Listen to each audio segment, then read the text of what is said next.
হুল জোহার সকলকে, আমি সবিতা। আপনারা দেখছেন দ্য হুল নিউজ। হুল নিউজে সকলকে স্বাগত। আজ 2রা ফেব্রুয়ারি 2024 শুক্রবার। আজ টটকো মলঙের 95তম জন্মদিনে ওনার চরণে শতকোটি প্রণাম। দ্য হুল নিউজ সংবাদদাতা লোকেন্দ্রনাথ সরেনের প্রতিবেদন। জেনে নিই তার সম্পর্কে কিছু কথা। সাঁওতাল সাহিত্যের নক্ষত্র শারদপ্রসাদ কিস্কু। তিনি টটকো মলং, তিনি পাতাংশুরাই, তিনি সাঁওতালি সাহিত্যের অন্যতম উজ্জ্বল ইপিল। কবি শারদপ্রসাদ কিস্কু পশ্চিমবঙ্গের পুরুলিয়া জেলার অন্তর্গত বান্দোয়ানের কাছে দরিকাডোবা নামক এক প্রত্যন্ত গ্রামে 1929 সালের 2রা ফেব্রুয়ারি জন্মগ্রহণ করেন।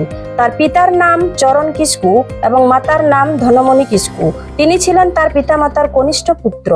দরিকাডোবায় কোনো স্কুল ছিল না, তাই তার বাবা তাকে 1938 সালে তার গ্রাম থেকে 3 কিলোমিটার দূরে জড়বাড়ি নিম্ন প্রাথমিক বিদ্যালয়ে ভর্তি করেন। তিনি নিম্ন প্রাথমিক পাস করে বরগড়িয়া উচ্চ প্রাথমিক বিদ্যালয়ে ভর্তি হন।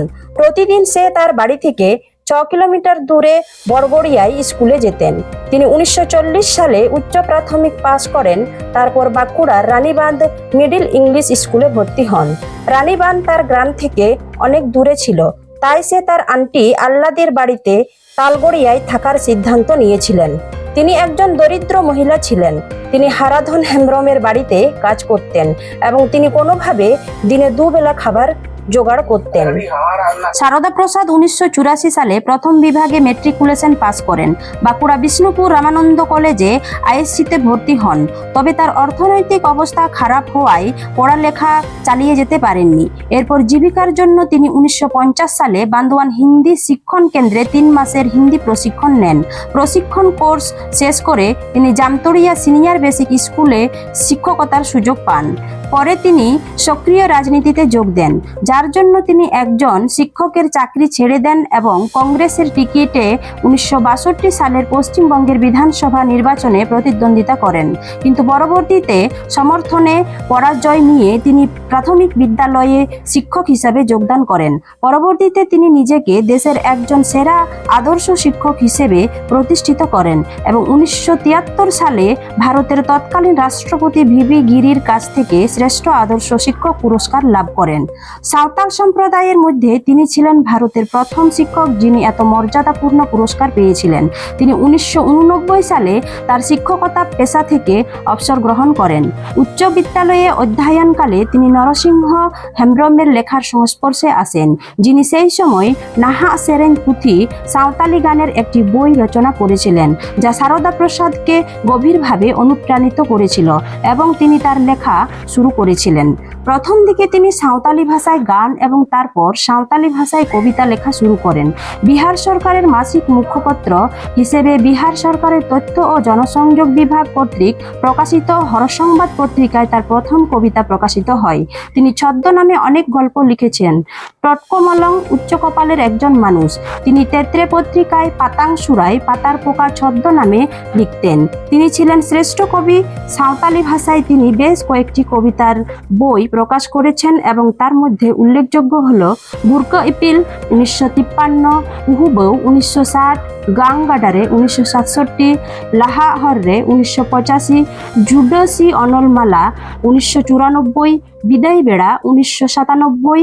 একজন বিশিষ্ট কবি ছাড়াও তিনি একজন প্রাবন্ধিক কবি একজন সাহিত্যিকও ছিলেন। তার ছোট গল্পের সংকলন সলমলটম 1988 সালে প্রকাশিত হয়েছিল। তার অন্য প্রকাশনা সংগতিকা 1998, বাংলা অনুবাদ সাঁওতালি গানের একটি সংগ্রহ।